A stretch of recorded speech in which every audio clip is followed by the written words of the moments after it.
नमस्कार दोस्तों, स्वागत है आप सभी लोगों का Sonu study classes YouTube channel. दोस्तों आज मैं आपसे लोगों को एनसीईआरटी बुक क्लास 11 रसायन विज्ञान चैप्टर 14 पर्यावरणीय रसायन पर प्रश्न उत्तर मैं आप लोगों को इस वीडियो में बताऊंगा। प्रश्न नंबर 1, पर्यावरणीय रसायन शास्त्र को परिभाषित कीजिए। उत्तर, विज्ञान की वह शाखा जिसके अंतर्गत पर्यावरणीय प्रदूषण और पर्यावरण में होने वाली विभिन्न प्रकार की रासायनिक और प्रकाश रासायनिक अभिक्रियाओं का अध्ययन किया जाता है, पर्यावरणीय रसायन शास्त्र कहलाता है। नंबर 2, क्षोभ मंडलीय प्रदूषण को लगभग 100 शब्दों में समझाइए। उत्तर, क्षोभ मंडल में अवांछित गैसों तथा विविक्त वायु प्रदूषकों की इस सीमा तक वृद्धि की वह मानव जाति तथा उसके पर्यावरण पर अनिष्ट प्रभाव आरोपित कर सके, क्षोभ मंडलीय प्रदूषण कहलाता है। नंबर 1, गैसीय प्रदूषण जैसे सल्फर के ऑक्साइड H2SO3, नाइट्रोजन के ऑक्साइड NONO2, कार्बन के oxide COCO2, hydrogen sulphur hydrocarbon aldehyde ketone इत्यादि। नंबर 2, विविक्त या कणिकीय प्रदूषक जैसे धुंध, धुआं, धूल, कार्बन कण, लेड और कैडमियम, यौगिक जीवाणु, कवक, मॉल्ड इत्यादि। क्षोभ मंडलीय प्रदूषण ईंधनों के दहन, औद्योगिक प्रक्रमों, कीटनाशकों एवं विषैले पदार्थ के उपयोग द्वारा होता है। इसे जीवाश्म ईंधनों के प्रयोग को प्रोत्साहित कर ऑटोमोबाइलों से निकालने वाली गैसें को स्वच्छ कर साइक्लोन एकत्र का उपयोग कर एवं उचित अपशिष्ट प्रबंधन द्वारा नियंत्रित किया जा सकता है। प्रश्न नंबर 3, कार्बन डाइऑक्साइड की अपेक्षा कार्बन मोनोऑक्साइड अधिक खतरनाक क्यों है, समझाइए। उत्तर, कार्बन मोनोऑक्साइड एक अत्यधिक हानिकारक गैस है। यह रक्त में उपस्थित हीमोग्लोबिन से क्रिया कर कार्बोक्सिल हीमोग्लोबिन बनाती है, जो रक्त में O2 का परिवहन रोक देता है। परिणाम स्वरूप शरीर में O2 की कमी हो जाती है CO के वायु में 1000 ppm 100 ppm सांद्र पर चक्कर आना तथा सिरदर्द होने लगता है। अधिक सांद्र पर CO प्राणघातक हो सकती है। कार्बन डाइऑक्साइड हीमोग्लोबिन के साथ कोई क्रिया नहीं करता है, इस कारण यह कम हानिकारक है, यद्यपि यह ग्लोबल वार्मिंग उत्पन्न करती है। प्रश्न नंबर 4, ग्रीन हाउस प्रभाव के लिए कौन सी गैसें उत्तरदायी हैं, सूचीबद्ध कीजिए। उत्तर, CO2 मुख्य रूप से ग्रीन हाउस प्रभाव के लिए उत्तरदायी हैं, परंतु दूसरी गैसें जो ग्रीन हाउस प्रभाव उत्पन्न करती हैं वे methane, nitrous oxide, chlorofluorocarbon, ozone तथा जल वाष्प है। प्रश्न नंबर 5, अम्ल वर्षा मूर्तियों तथा स्मारकों को कैसे दुष्प्रभावित करती है। उत्तर, अधिकांश मूर्तियों का स्मारक संगमरमर से बने होते हैं, जिन पर अम्ल वर्षा का बुरा प्रभाव पड़ता है, क्योंकि इन स्मारकों के चारों ओर उपस्थित वायु में इनके पास स्थित उद्योग तथा ऊर्जा संयंत्रों के निकलने वाले नाइट्रोजन व सल्फर के ऑक्साइड बहुत अधिक मात्रा में विद्यमान हो सकते हैं। यह ऑक्साइड ही अम्ल वर्षा का कारण है। अम्ल वर्षा में उपस्थित अम्ल मॉलर से क्रिया करके मूर्तियों तथा स्मारकों को नष्ट कर देते हैं। प्रश्न नंबर 6, धूम कुहरा क्या है, सामान्य धूम कुहरा प्रकाश रासायनिक धूम कोहरे से कैसे भिन्न है। उत्तर, धूम कुहरा शब्द धूम एवं कोहरे से मिलकर बना है, अतः जब धूम कोहरे के साथ मिल जाती है तब यह धूम कुहरा कहलाता है। विश्व के अनेक शहरों में प्रदूषण इसका आम उदाहरण है। धूम कोहरे दो प्रकार के होते हैं। नंबर 1, समान धूम कोहरा, यह ठंडी नम जलवायु में होता है तथा धूम कोहरे एवं सल्फर डाइऑक्साइड का मिश्रण होता है। रासायनिक रूप से यह एक अपचायक मिश्रण है, अतः इसे अपचायक धूम कोहरा भी कहते हैं। नंबर 2, प्रकाश रासायनिक धूम कोहरा उष्ण शुष्क एवं साफ धूममयी जलवायु में होता है। यह स्वचालित वाहनों तथा कारखानों से निकलने वाले नाइट्रोजन से ऑक्साइडों एवं हाइड्रोकार्बन पर सूर्य प्रकाश की क्रिया के कारण उत्पन्न होता है। प्रकाश रासायनिक धूम कोहरे की रासायनिक प्राकृतिक आक्सीकारक है, चूँकि इसमें ऑक्सीकारक अभिकर्मकों की सांद्रता उच्च रहती है, अतः इसे ऑक्सीकारक धूम कोहरा कहते हैं। प्रश्न नंबर 7, प्रकाश रासायनिक धूम कोहरे के निर्माण के दौरान होने वाली अभिक्रिया लिखिए। उत्तर, प्रकाश रासायनिक धूम कोहरे के निर्माण के दौरान होने वाली अभिक्रियाएं निम्नलिखित हैं।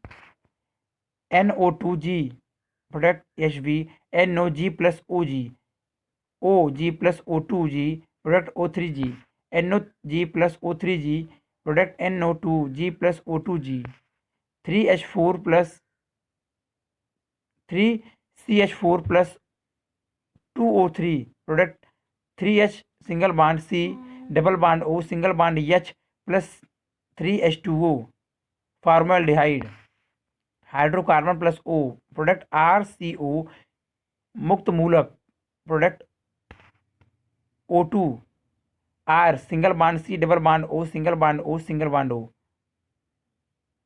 पराक्सी एसील मुक्त मूलक R single bond C double bond O single bond O single bond O plus hydrocarbon product aldehyde ketone R single bond C double bond O single bond O single bond O plus O2 product R C double O plus O3 ozone R single bond C double bond O single bond O single bond O plus NO product R single bond C double O plus NO2 R single bond C double bond O single bond O single bond O plus NO2 product R single bond C double bond O single bond O NO2, peroxy acetic nitrate PAN। प्रश्न number 8, प्रकाश रासायनिक धूम कोहरे के दुष्ट परिणाम क्या हैं, इन्हें कैसे नियंत्रित किया जा सकता है। उत्तर, प्रकाश रासायनिक धूम कोहरे का दुष्परिणाम, प्रकाश रासायनिक धूम कोहरे के सामान्य घटक ozone, nitric oxide, acrolein, formaldehyde एवं एसिटिल नाइट्रेट PAN है। प्रकाश रासायनिक धूम कोहरे के कारण गंभीर स्वास्थ्य समस्याएं होती हैं। ओजोन एवं नाइट्रिक ऑक्साइड नाक एवं गले में जलन पैदा करते हैं। इसकी उच्च सांद्रता से सिरदर्द, छाती में दर्द, गले का सूक्ष्म होना, खांसी एवं श्वास अवरोध हो सकता है। प्रकाश रासायनिक धूम कोहरा रबर के दरार उत्पन्न करता है, ऐसे पौधे पर हानिकारक प्रभाव डालता है। यह धातुओं, पत्थरों, भवन निर्माण के पदार्थों एवं रंगी हुई सतहों का क्षय भी करता है। प्रकाश रासायनिक धूम कोहरे पर नियंत्रण के उपाय, प्रकाश रासायनिक धूम कोहरे पर नियंत्रण या कम करने के लिए कई तकनीकों का उपयोग किया जाता है। यदि हम प्रकाश रासायनिक धूम कोहरे के प्राथमिक पूर्वगामी जैसे NO एवं हाइड्रोकार्बन के नियंत्रित कर ले तो द्वितीयक पूर्वगामी जैसे ओजोन एवं PAN तथा प्रकाश रासायनिक धूम कोहरा स्वतः ही कम हो जाएगा। सामान्यतः स्वचालित वाहनों में उत्प्रेरित परिवर्तक उपयोग में लाए जाते हैं जो वायुमंडल में नाइट्रोजन ऑक्साइड एवं हाइड्रोकार्बन के उत्पन्न को रोकते हैं। कुछ पौधे जैसे पाइनस, जूनिपर्स, क्वेरकस, पायरस तथा विटिस जो नाइट्रोजन ऑक्साइड का उपचायक कर सकते हैं का रोपण इस संदर्भ में सहायक हो सकता है। प्रश्न नंबर 9, क्षोभ मंडल पर ओजोन परत के क्षय में होने वाली अभिक्रिया कौन सी है। उत्तर, ओजोन परत में अवक्षय को मुख्य कारण क्षोभ मंडल से क्लोरोफ्लोरोकार्बन CFC यौगिकों का उत्सर्जन है।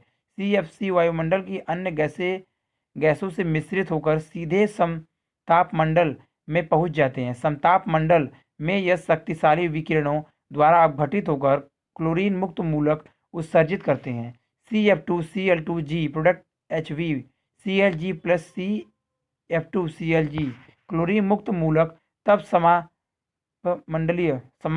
समताप मंडलीय ओजोन से अभिक्रिया करके क्लोरीन मोनोऑक्साइड मूलक तथा आणविक ऑक्सीजन बनाते हैं। Cl+O3g product ClOg+O2g chlorine monoxide मूलक परमाणु ऑक्सीजन के साथ अभिक्रिया करके अधिक क्लोरीन मूलक उत्पन्न करता है। ClOg+OG प्रोडक्ट Clg+O2g क्लोरीन मूलक लगातार पुनर्योजित होते रहते हैं एवं ओजोन को विखंडित करते हैं। इस प्रकार CFC समताप मंडल में क्लोरीन मूलकों को उत्पन्न करने वाले एवं ओजोन परत को हानि पहुंचाने वाले परिवहनीय कारक हैं। प्रश्न नंबर 10, ओजोन छिद्र से आप क्या समझते हैं? इसके परिणाम क्या हैं? उत्तर, सन 1980 में वायुमंडलीय वैज्ञानिकों ने अंटार्कटिका पर कार्य करते हुए दक्षिणी ध्रुव के ऊपर ओजोन परत के क्षय, जिसे सामान्य रूप से ओजोन छिद्र कहते हैं, के बारे में बताया। यह पाया गया कि ओजोन छिद्र के लिए परिस्थितियों का एक विशेष समूह उत्तरदायी था। गर्मियों में नाइट्रोजन डाइऑक्साइड परमाणु अभिक्रिया फर्स्ट, क्लोरीन मुक्त मूलकों अभिक्रिया सेकेंड से अभिक्रिया करके क्लोरीन सी बनाते हैं, जो ओजोन क्षय को अत्यधिक सीमा तक रोकता है। जबकि सर्दी के मौसम में विशेष प्रकार के बादल, जिन्हें ध्रुवीय समताप मंडलीय बादल कहा जाता है, अंटार्कटिका के ऊपर बनते हैं। यह बादल एक प्रकार की सतह प्रदान करते हैं जिस पर बना हुआ क्लोरीन नाइट्रेट अभिक्रिया फर्स्ट जलयोजित होकर क्लो से अम्ल बनाता है। अभिक्रिया सेकेंड, अभिक्रिया में उत्पन्न हाइड्रोजन क्लोराइड से भी अभिक्रिया करके यह आणविक क्लोरीन देता है। ClOg+NO2g प्रोडक्ट ClONO2g समीकरण number 1, 2Clg+HCH4g product CH3Clg+HClG product समीकरण नंबर 2, ClONO2g+H2OG प्रोडक्ट HOClG+HNO3g समीकरण नंबर 3, ClONO2g+HClG प्रोडक्ट Cl2g+HNO3g समीकरण नंबर 4, वसंत में अंटार्कटिका पर जब सूर्य का प्रकाश लौटता है तब सूर्य की गर्मी बादलों को विखंडित कर देती है एवं HOCl तथा Cl2 सूर्य के प्रकाश से अपघटित हो जाते हैं। अभिक्रिया 5 तथा 6, HOClG प्रोडक्ट HbOH+Clg समीकरण नंबर 5, Cl2g प्रोडक्ट Hb2Clg समीकरण नंबर 6। इस प्रकार उत्पन्न क्लोरीन मूलक ओजोन क्षय के लिए श्रृंखला अभिक्रिया प्रारंभ कर देता है। Clg+O3g प्रोडक्ट ClOg+O2g ओजोन छिद्र के परिणाम, ओजोन छिद्र के साथ अधिकाधिक परावैंगनी विकिरण क्षोभमंडल में क्षणित होते हैं। परावैंगनी विकिरण से त्वचा का जीवन, मोतियाबिंद सनबर्न, त्वचा कैंसर, कई पलकों की मृत्यु, मत्स्य उत्पादन की क्षति आदि होते हैं। यह भी देखा गया है कि पौधे के प्रोटीन परावैंगनी विकिरणों से आसानी से प्रभावित हो जाते हैं, जिससे कोशिकाओं का हानिकारक उत्सर्जन होता है। इससे पत्तियों में रक्त से जल का वाष्पीकरण भी बढ़ जाता है, जिससे मिट्टी की नमी कम हो जाती है। बढ़े हुए परावैंगनी विकिरण रंगों एवं रेशों को भी हानि पहुंचाते हैं, जिससे रंग जल्दी हल्के हो जाते हैं। प्रश्न नंबर 11, जल प्रदूषण के मुख्य कारण क्या है? समझाइए। उत्तर, जल प्रदूषण के मुख्य कारण नंबर 1, रोगजनक। सबसे अधिक गंभीर जल प्रदूषण रोकने के कारकों को रोगजनक कहा जाता है। रोगजनकों में जीवाणु एवं अन्य जीव हैं जो घरेलू सीवेज एवं पशु अपशिष्ट द्वारा जल में प्रवेश करता है। मानव अपशिष्ट एशेरिका कोली, स्टेप्टोकॉक्स, फेकेलिस आदि जीवाणु होते हैं जो जठरांत बीमारियों के कारण होते हैं। नंबर 2, कार्बनिक अपशिष्ट। अन्य मुख्य जल प्रदूषण कार्बनिक पदार्थ जैसे पत्तियां, घास, कूड़ा, करकट आदि हैं, यह जल को प्रदूषित करते हैं। जल में पादप प्लवकों की अधिक बढ़ोतरी भी जल प्रदूषण का एक कारण है। प्रश्न नंबर 12, क्या आपने अपने क्षेत्र में जल प्रदूषण देखा है? इसे नियंत्रित करने के कौन से उपाय हैं? उत्तर, हाँ, हमारे क्षेत्र में जल प्रदूषण है। जल के प्रदूषण होने की जांच भी हम स्वयं ही कर सकते हैं। इसके लिए हम स्थानीय जल स्रोत का निरीक्षण कर सकते हैं, जैसे कि नदी, झील, हैद, तालाब आदि का पानी अप्रदूषित या आंशिक प्रदूषित या सामान्य प्रदूषित अथवा बुरी तरह प्रदूषित है। जल को देखकर या उसका पीएच जांचकर इसे देखा जा सकता है। निकट के शहरी या औद्योगिक स्थल जहाँ से प्रदूषण उत्पन्न होता है के नाम का प्रलेख करके इसकी सूचना सरकार द्वारा प्रदूषण मापन के लिए गठित प्रदूषण नियंत्रण बोर्ड कार्यालय को दी जा सकती है तथा समुचित कार्यवाही सुनिश्चित की जा सकती है। हम इसे मीडिया को भी बता सकते हैं। जल प्रदूषण को नियंत्रित करने के लिए हमें नदी, तालाब, जलधारा या जलाशय में घरेलू अथवा औद्योगिक अपशिष्ट को सीधे नहीं डालना चाहिए।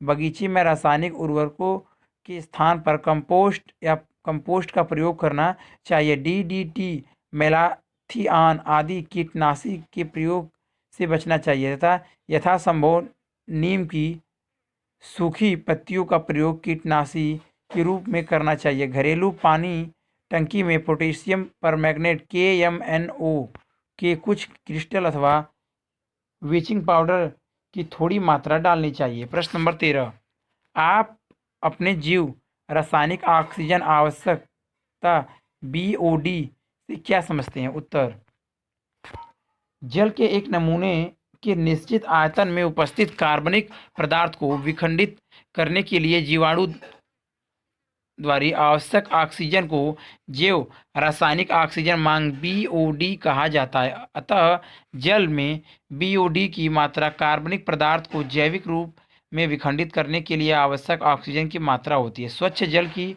BOD का मान 5 ppm से कम होता है, जबकि अत्यधिक प्रदूषित जल में यह 17 ppm या इससे अधिक होता है। प्रश्न नंबर 14, क्या आपने आसपास के क्षेत्र में भूमि प्रदूषण देखा है?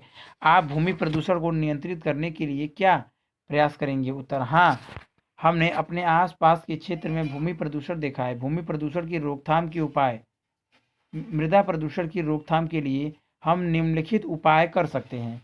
नंबर 1, फसलों पर विषैले कीटनाशकों का छिड़काव विवेकपूर्ण ढंग से किया जाए। नंबर 2, DDT का प्रयोग प्रतिबंधित हो।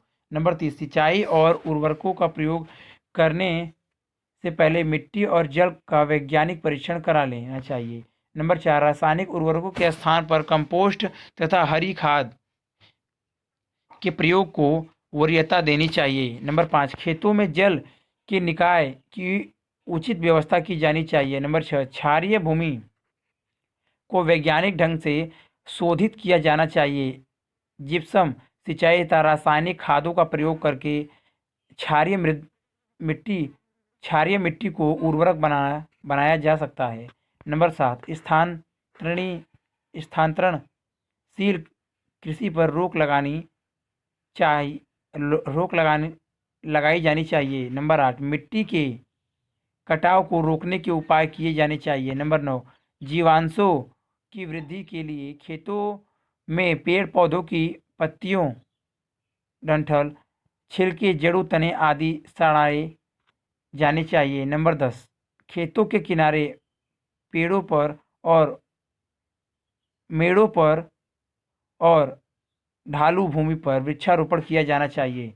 प्रश्न नंबर 15, पीड़कनाशी तथा शाकनाशी से आप क्या समझते हैं? उदाहरण सहित समझाइए। उत्तर, पीड़कनाशी मूल रूप से संश्लेषित रसायन होते हैं। इसका प्रयोग फसलों को हानिकारक कीटों तथा कई रोगों से बचाने हेतु किया जाना चाहिए। एल्डीन, डाई एल्डीन, BHC आदि पीड़कनाशी के कुछ उदाहरण हैं। यह कार्बनिक जीव विष जल में अभिलेय तथा अजैव निम्नीकरणीय होते हैं। यह उच्च प्रभाव वाले जीव विष भोजन श्रृंखला द्वारा निम्न पोषी स्तर से उच्च पोषी स्तर तक स्थानांतरित होते हैं। समय के साथ साथ उच्च प्राणियों में जीव विषों की सांद्रता इस स्तर तक बढ़ जाती है कि उपापचयी तथा शरीर क्रियात्मक अवस्था का कारण बन जाती है। शाकनाशी वह रसायन जो खरपतवार का नाश करने के लिए प्रयोग किए जाते हैं शाकनाशी कहलाते हैं। Sodium chlorate NaClO3, sodium arsenate Na3 आदि शाकनाशी के उदाहरण हैं। अधिकांश शाकनाशी स्तनधारियों के लिए विषैले होते हैं, परंतु यह कार्बन क्लोराइड के समान स्थायी नहीं होते तथा कुछ ही माह में अवघटित हो जाते हैं। मानव में जन्मजात कमियों का कारण कुछ शाकनाशी है। यह पाया गया कि मक्का के खेत जिनमें शाकनाशी की छिड़काव किया गया हो कीटों के आक्रमण तथा पादप रोगों के प्रति उन खेतों से अधिक सुग्राही होते हैं जिनकी निराई हाथों से की जाती है। प्रश्न नंबर 16, हरित रसायन से आप क्या समझते हैं? यह वातावरणीय प्रदूषण को रोकने में किस प्रकार सहायक है? उत्तर, हरित रसायन हमारे देश में 20वीं सदी के अंत तक उर्वरकों एवं कीटनाशकों के उपयोग तथा कृषि की उन्नत विधियों का प्रयोग करके अच्छी किस्म की बीजों, सिंचाई आदि के खाद्यान्नों के क्षेत्र में आत्मनिर्भर प्राप्त कर ली है। परंतु मृदा के अधिक शोषण एवं उर्वरकों तथा कीटनाशकों के अंधाधुंध उपयोग से मृदा, जल एवं वायु की गुणवत्ता घटी है। इस समस्या का समाधान विकास के प्रारंभ हो चुके प्रक्रम को रोकना नहीं अपितु उन विधियों को खोजना है जो वातावरण के असंतुलन को रोक सके। रसायन विज्ञान तथा अन्य विज्ञानों के उन सिद्धांतों का ज्ञान जिससे पर्यावरण के दुष्प्रभावों को कम किया जा सके हरित रसायन कहलाता है। हरित रसायन उत्पादन का वह प्रक्रम है जो पर्यावरण में न्यूनतम प्रदूषण या असंतुलन लाता है। इसके आधार पर यदि एक प्रक्रम में उत्पन्न होने वाले सब उत्पादों को यदि लाभदायक रूप से उपयोग नहीं किया गया तो वे पर्यावरण प्रदूषण के कारक होते हैं। ऐसे प्रक्रम न सिर्फ पर्यावरणीय दृष्टि से हानिकारक है अपितु महंगे भी हैं। विकास कार्यों के साथ साथ वर्तमान ज्ञान का रासायनिक हानि को कम करने के लिए उपयोग में लाना ही हरित रसायन का आधार है। एक रासायनिक अभिक्रिया की सीमा, ताश, दाब, उपेक्षक के उपयोग आदि भौतिक मापदंड पर निर्भर करती है। हरित रसायन के सिद्धांतों के अनुसार यदि एक रासायनिक अभिक्रिया के अभिकारक एवं पर्यावरण अनुकूल माध्यम में पूर्णतः पर्यावरण अनुकूल उत्पादों में परिवर्तित हो जाए तो पर्यावरण में कोई रासायनिक प्रदूषण नहीं होगा। इसी प्रकार संश्लेषण के दौरान प्रारंभिक पदार्थ का चयन करते समय हमें सावधानी रखनी चाहिए जिससे जब भी वह अंतिम उत्पाद में परिवर्तित हो तो अविष्ट उत्पन्न भी न हो। यह संश्लेषण के दौरान अनुकूलित परिस्थितियों को प्राप्त करके किया जाता है। जल की उच्च विशिष्ट ऊष्मा तथा कम वाष्पशीलता के कारण इसे संश्लेषित अभिक्रियाओं के माध्यम के रूप में प्रयुक्त किया जाना वांछित है। जल सस्ता, अज्वलनशील तथा अकेसरजन्य प्रभाव वाला माध्यम है। हरित रसायन के उपयोग से वातावरणीय प्रदूषण को रोकने में किए जाने वाले कुछ महत्वपूर्ण प्रयासों का वर्णन निम्नलिखित है। नंबर 1, कपड़ों की निर्जल धुलाई में टेट्राक्लोरोएथीन Cl2 Cl double bond CCl2 का उपयोग प्रारंभ में निर्जल धुलाई के लिए विलायक के रूप में किया जाता था। यह यौगिक भूजल को प्रदूषित कर देता है। यह एक संभावित कैंसर जन्य भी है। धुलाई की प्रक्रिया में इस यौगिक का द्रव्य कार्बन डाइऑक्साइड एवं उपयुक्त अपमार्जक द्वारा प्रतिस्थापित किया जाता है। हैलोजेनीकृत विलायक का द्रवित CO2 से परिस्थापन भूजल के लिए कम हानिकारक है। आजकल हाइड्रोजन पराऑक्साइड का उपयोग लॉन्ड्री के कपड़ों के विसर्जन के लिए किया जाता है, जिससे परिणाम तो अच्छे निकलते हैं, जल का भी कम उपयोग होता है। नंबर 2, पेपर का विसर्जन। पूर्व से पेपर के विसर्जन के लिए क्लोरीन गैस उपयोग में आती है। आजकल उत्प्रेरक की उपस्थिति में हाइड्रोजन पराऑक्साइड, जो विसर्जन क्रिया की दर को बढ़ाता है, उपयोग में लाया जाता है।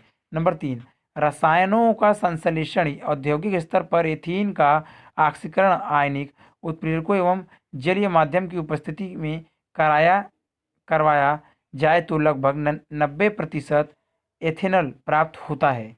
CO2 double bond CH2 double bond CH2 plus O2 उत्प्रेरक जल में PD second CU second CH3 CHO 90%। निष्कर्ष, हरित रसायन एक कम लागत उपागम है जो कम पदार्थ ऊर्जा उपभोग एवं अपशिष्ट जनन से संबंधित है। नंबर 17, क्या होता जब भू वायुमंडल में ग्रीन हाउस गैसें नहीं होती? विवेचना कीजिए। उत्तर, यद्यपि ग्रीन हाउस गैसें CO2 CH4O3 CFCS जलवाष्प ग्लोबल वार्मिंग उत्पन्न करती है, परंतु फिर भी यह पृथ्वी पर रसायन जीव के लिए आवश्यक है। ग्रीन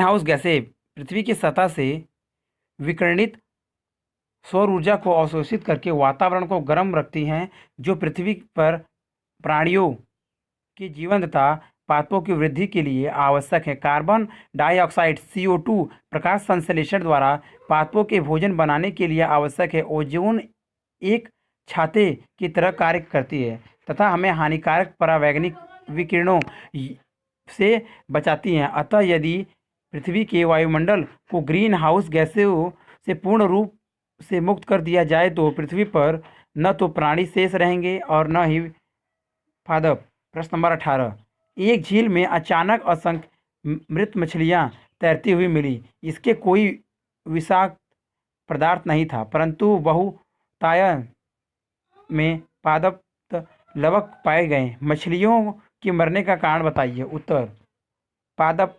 प्लवक पानी की सतह पर तैरने वाले पौधे जैव क्षयी होते हैं और जीवाणु की एक बड़ी संख्या द्वारा अपघटित हो जाते हैं। इस प्रक्रिया में जीवाणु पानी में घुली ऑक्सीजन का बहुत अधिक मात्रा में उपयोग करते हैं, जिससे पानी में ऑक्सीजन की कमी हो जाती है। जलीय जीव जैसे मछलियों को जीवित रखने के लिए जलीय ऑक्सीजन की आवश्यकता होती है।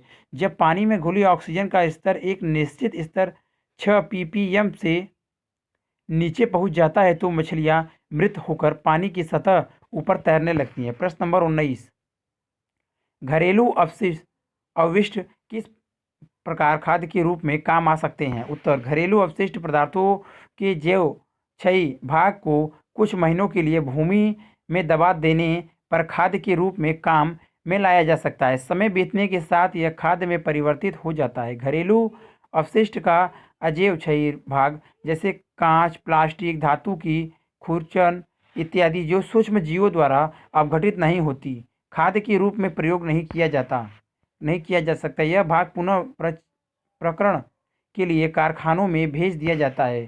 प्रश्न नंबर 20, आपने अपने कृषि क्षेत्र अथवा उद्यान में कंपोस्ट खाद के लिए गड्ढे बना रखे हैं। उत्तम कंपोस्ट बनाने के लिए इस प्रक्रिया की व्याख्या दुर्गंध मक्खियों तथा अवशिष्टों के चक्रीकरण के संदर्भ में कीजिए। उत्तर, कंपोस्ट खाद के लिए बने गड्ढे घर के बहुत निकट नहीं होने चाहिए। यह गड्ढे ऊपर से ढके होने चाहिए जिससे मक्खियों इसमें प्रवेश न कर सकें तथा दुर्गंध वायुमंडल में न फैल सके। केवल जैव क्षयी भाग ही गड्ढों में डालना चाहिए। घरेलू अवशिष्टों का अजैव क्षयी भाग जैसे कांच, प्लास्टिक, धातु की खुरचन इत्यादि को गड्ढे में डालने से पहले अलग कर देना चाहिए तथा पुनः चक्रण के लिए बेच देना चाहिए।